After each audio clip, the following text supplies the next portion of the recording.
Chapter 15, of The Sinking of the Titanic. Written by J. Henry Mowbray. Published in 1912. Narration by Ambience World.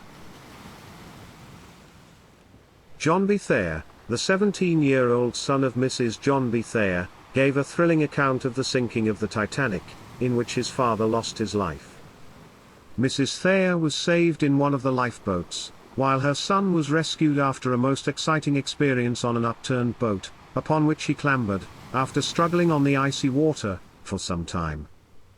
According to Thayer's account, there was an explosion as the Titanic sank, this explosion forcing him a considerable distance, and probably saving him from being drawn in by the suction, as the steamer went down. His statement follows. Father was in bed, and mother and myself were about to get into bed. There was no great shock. I was on my feet at the time, and I do not think it was enough to throw anyone down. I put on an overcoat, and rushed up on a deck, on the port side. I saw nothing there. I then went forward to the bow, to see if I could see any signs of ice. The only ice I saw was on the well deck. I could not see very far ahead, having just come out of a brilliantly lighted room. I then went down to our room, and my father and mother came on deck with me, to the starboard side of a deck. We could not see anything there. Father thought he saw small pieces of ice floating around, but I could not see any myself. There was no big berg. We walked around to the port side, and the ship had then a fair list to port. We stayed there looking over the side for about 5 minutes. The list seemed very slowly to be increasing. We then went down to our rooms on sea deck, all of us dressed quickly, putting on all our clothes. We all put on life preservers, including the maid, and over these we put our overcoats. Then we hurried up on deck and walked around, looking out at different places, until the women were all ordered to collect on the port side. Father and I said goodbye to mother at the top of the stairs, on a deck, on the port side, and we went to the starboard side. As at this time, we had no idea the boat would sink, we walked around a deck, and then went to B deck. Then we thought we would go back to see if mother had gotten off safely, and went to the port side of a deck. We met the chief of the main dining saloon, and he told us that mother had not yet taken a boat, and he took us to her. Father and mother went ahead, and I followed. They went down to B deck, and a crowd got in front of me, and I was not able to catch them, and lost sight of them. As soon as I could get through the crowd, I tried to find them on B deck, but without success. That is the last time I saw my father. This was about 1/2 hour before she sank. I then went to the starboard side, thinking that father and mother must have gotten off in a boat. All of this time, I was with a fellow named Milton C. Long, of New York, whom I had just met that evening. On the starboard side, the boats were getting away quickly. Some boats were already off in a distance. We thought of getting into one of the boats, the last boat to go on the forward part of the starboard side, but there seemed to be such a crowd around, I thought it unwise to make any attempt to get into it. He and I stood by the davits of one of the boats that had left. I did not notice anybody that I knew, except Mr. Lindley, whom I had also just met that evening. I lost sight of him in a few minutes. Long and I then stood by the rail, just a little aft of the captain's bridge. The list to the port had been growing greater all the time. About this time, the people began jumping from the stern. I thought of jumping myself, but was afraid of being stunned on hitting the water. 3 times I made up my mind to jump out and slide down the davit ropes, and try to make the boats that were lying off from the ship, but each time Long got hold of me and told me to wait a while. He then sat down, and I stood up waiting to see what would happen. Even then, we thought she might possibly stay afloat. I got a sight on a rope, between the davits and a star, and noticed that she was gradually sinking. About this time, she straightened up on an even keel, and started to go down fairly fast, at an angle of about 30 degrees. As she started to sink, we left the davits and went back, and stood by the rail, about even with the second funnel. Long and myself said goodbye to each other, and jumped up on the rail. He put his legs over, and held on a minute, and asked me if I was coming. I told him I would be with him in a minute. He did not jump clear, but slid down the side of the ship. I never saw him again. About 5 seconds after he jumped, I jumped out, feet first. I was clear of the ship, bent down, and as I came up, I was pushed away from the ship by some force. I came up facing the ship, and one of the funnels seemed to be lifted off, and fell towards me, about 15 yards away, with a mass of sparks and steam coming out of it. I saw the ship in a sort of a red glare, and it seemed to me that she broke in two, just in front of the third funnel. At this time, I was sucked down, and as I came up, I was pushed out again, and twisted around, by a large wave, coming up in the midst of a great deal of small wreckage. As I pushed it from around my head, my hand touched the cork fender of an overturned lifeboat. I looked up, saw some men on the top, and asked them to give me a hand. One of them, who was a stoker, helped me up. In a short time the bottom was covered with about 25 or 30 men. When I got on this, I was facing the ship. The stern then seemed to rise in the air, and stopped at about an angle of 60 degrees. It seemed to hold there for a time, and then, with a hissing sound, it shot right down out of sight, with people jumping from the stern. The stern either pivoted around towards our boat, or we were sucked towards it, and as we only had one oar, we could not keep away. There did not seem to be very much suction, and most of us managed to stay on the bottom of our boat. We were then right in the midst of fairly large wreckage, with people swimming all around us. The sea was very calm, and we kept the boat pretty steady, but every now and then, a wave would wash over it.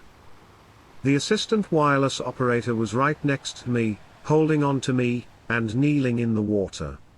We all sang a hymn, and said the Lord's Prayer, and then waited for dawn to come. As often as we saw the other boats in a distance, we would yell "Ship ahoy!" But they could not distinguish our cries from any others, so we all gave it up, thinking it useless. It was very cold, and none of us were able to move around, to keep warm, the water washing over her, almost all the time. Towards dawn, the wind sprang up, roughing up the water, and making it difficult to keep the boat balanced. The wireless man raised our hopes a great deal, by telling us that the Carpathia would be up in about 3 hours. About 3:30, or 4 o'clock, some men on our boat on the bow sighted her mast lights. I could not see them, as I was sitting down with a man kneeling on my leg. He finally got up, and I stood up. We had the second officer, Mr. Lightholler, on board. We had an officer's whistle, and whistled for the boats in the distance to come up and take us off. It took about an hour and a half for the boats to draw near.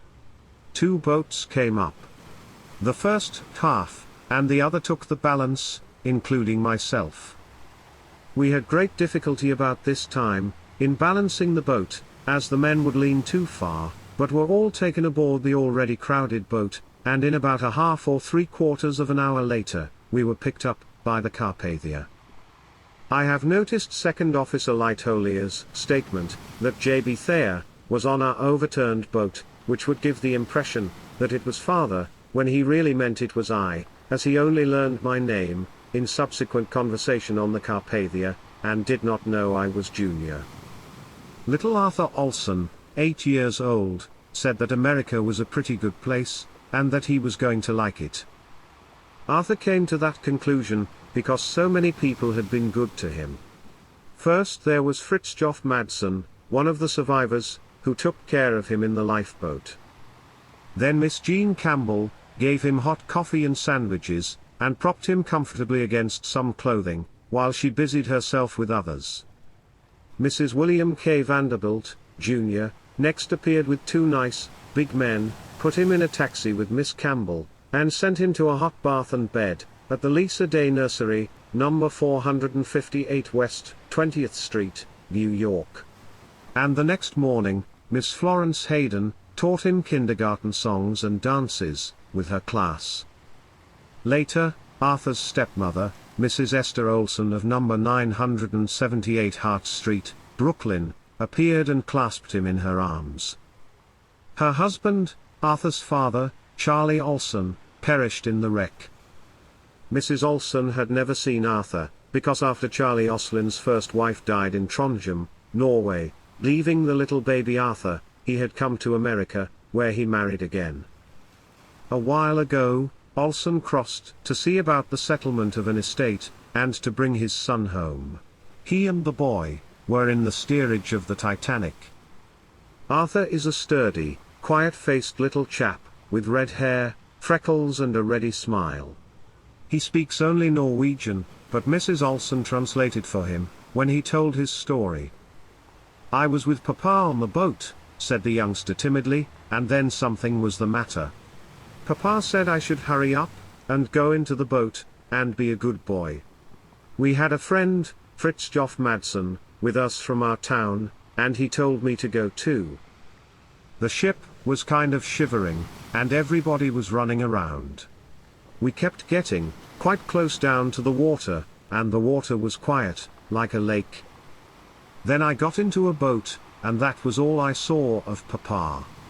I saw a lot of people floating around drowning, or trying to snatch at our boat. Then all of a sudden, I saw Mr. Madsen swimming next to the boat, and he was pulled in. He took good care of me. In our boat everybody was crying and sighing. I kept very quiet. One man got very crazy, then cried just like a little baby. Another man jumped right into the sea, and he was gone. It was awful cold in the boat, but I was dressed warm, like we dress in Norway. I had to put on my clothes, when my papa told me to, on the big ship. I couldn't talk to anybody, because I don't understand the language. Only Mr. Madsen talked to me, and told me not to be afraid, and I wasn't afraid. Mr. Madsen was shivering in his wet clothes, but he got all right, after the Carpathia came. A bright-faced boy of 8, walked up and down in front of Blake's Star Hotel, at number 57 Clarkson Street, New York, the day after the Carpathia arrived. He was Marshall Drew, of Greenport, one of the survivors of the Titanic. "It all seems just like the bad dreams that I used to have," he confided. "I never want to go to England again. I went over there, with my uncle and aunt, Mr. and Mrs. James Drew, to visit my grandpa. We had a good time in England, and started back on the Titanic. The night of the wreck, my aunt woke me, and said she was going to dress me, and take me out on deck. I was sleepy, and didn't want to get up. I could hear funny noises, all over the ship, and sometimes a woman talking loud, out in the corridor. My aunt didn't pay any attention to what I said, but hurried me into my clothes, and rushed me with her, up to the deck. There, everyone was running about. Some of the men were laughing, and saying there was no danger. They were taking all the women, and hurrying them into the boats, along with the children. We could not see what for.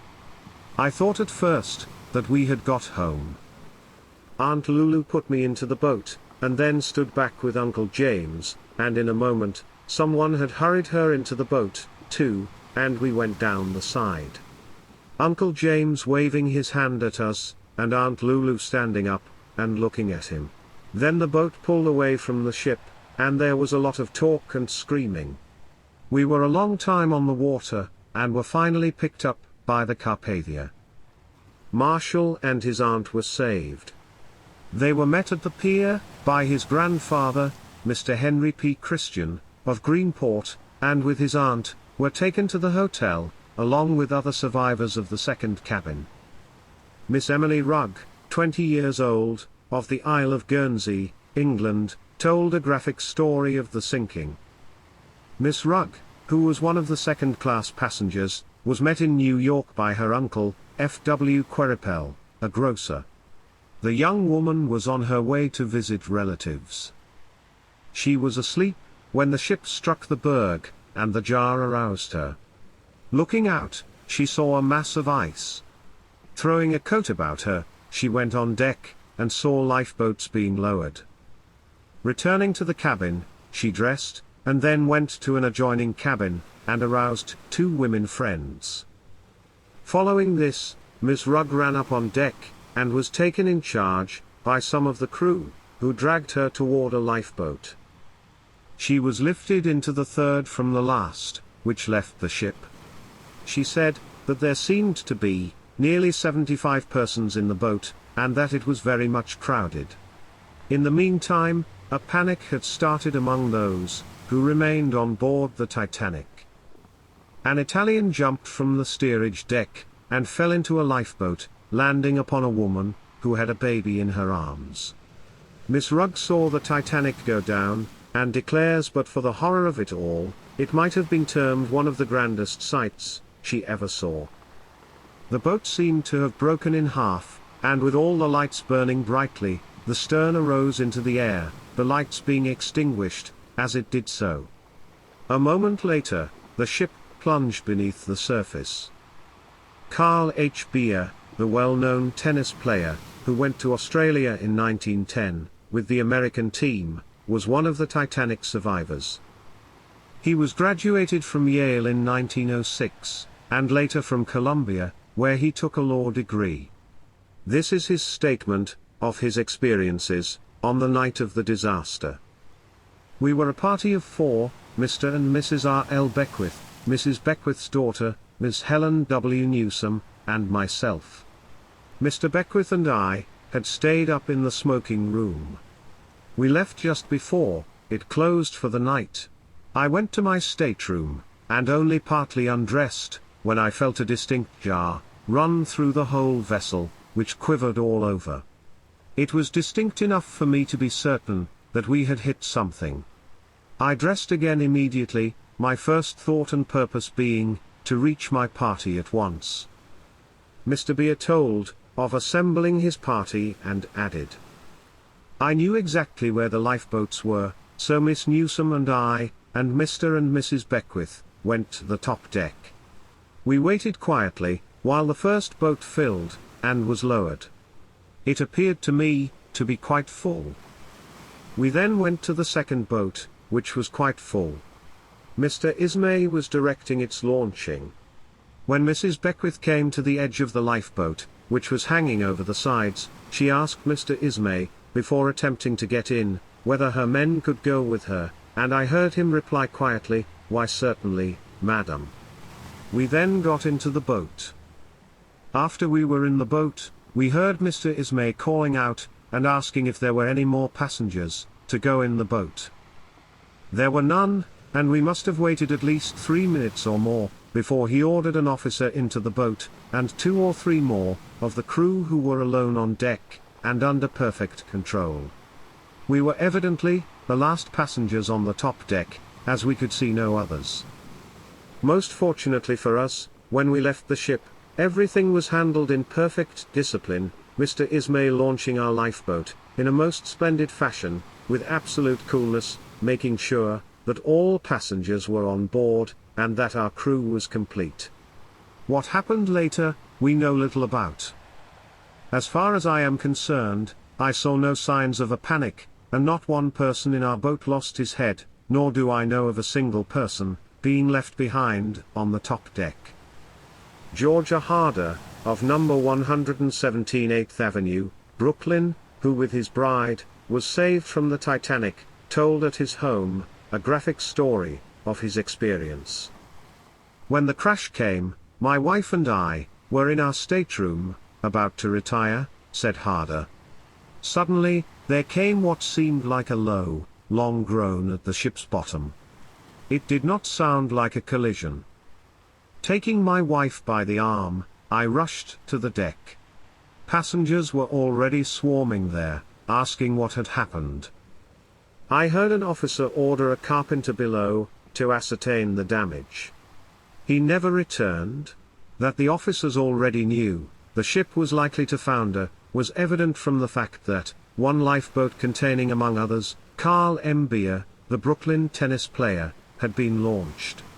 Persons on our side of the boat, the starboard side, were climbing into a second boat. It was a bitter cold night. The stars were bright, and their rays were reflected in the surrounding sea, which was as smooth as glass. Farther and farther, we drifted away in the lifeboat, leaving behind us the doomed ship. Suddenly, there sounded from the Titanic the strains of the Star-Spangled Banner. As I glanced back at the mighty vessel, in the glare of her lights, I saw Colonel Archibald Gracie clinging to a brass rail near one of the forward funnels. I afterward learned the explosion of the boilers blew him out of the vortex of the sucked-in water to calmer water, where he was rescued. Gradually, the distance between the Titanic and our lifeboat increased. Her lights continued to gleam, her band to play. 2 hours later, as she loomed a dark mass on the horizon, her lights suddenly went out. Then across the water, mingling with the strains of "Nearer, my God, to Thee," came the distressing cries of those about to die. Out of the jumble of foreign tongues, could be distinguished the shrieks of steerage women, who were grouped at the aft end of the boat. And above all the sounds, like a benediction, sounded that hymn. It was nameless anguish to us, to sit in that open boat and realize our helplessness, to aid those about to die. We forgot our own losses, our own sufferings. Only a few of us dared to look at the mighty ship as, bow first, she plunged beneath the surface. Harder denied that many passengers were shot. He said, he knows 3 Italians were killed, but by whom he does not know. Police Magistrate Robert C. Cornell, whose wife and her 2 sisters, Mrs. Edward Appleton, and Mrs. John Murray Brown, of Denver, were among those rescued from the Titanic, told her story. Mrs. Cornell, said the magistrate, is of the same opinion as many others, of the survivors, that many of the lifeboats left the side of the Titanic, before they had nearly their capacity. Mrs. Cornell, with Mrs. Appleton, was assigned a place in the second boat. This boat, when it was lowered, contained 23 persons, and she says there was room for at least 17 more, without overcrowding. In fact, all of the boats, my wife says, could have carried many more passengers, with safety. There were 3 oars in the boat, in which my wife and Mrs. Appleton were put, and no food or water or covering of any sort, to keep out the cold. The crew of this boat consisted of 1 sailor and 1 petty officer. When the boat was lowered, an Italian was seen struggling in the water, and he was picked up. The 3 men then each took an oar, and did the best they could. Mrs. Cornell and her sister, who have a slight knowledge of rowing, took turns at the oars, as did the other women in the boat, and after drifting about in the sea for about 4 hours, were picked up by the Carpathia. Miss Edith Evans, a niece of Mrs. Cornell and her sisters, were traveling with them, and she and Mrs. Brown were assigned to places in one of the boats, which left after the one in which Mrs. Cornell and Mrs. Appleton were placed. When this boat was about to be lowered, it was found that it contained 1 more passenger than it could carry. Then the question came, as to who should leave. Miss Evans, a handsome girl of 25, said to Mrs. Brown that she had children at home, and should be the one to remain. Miss Evans left the boat, saying she would take a chance of getting in a boat later. If you are enjoying Ambience World's narration of the sinking of the Titanic, please consider subscribing and hitting the notification bell, so that you will not miss out on the next chapters.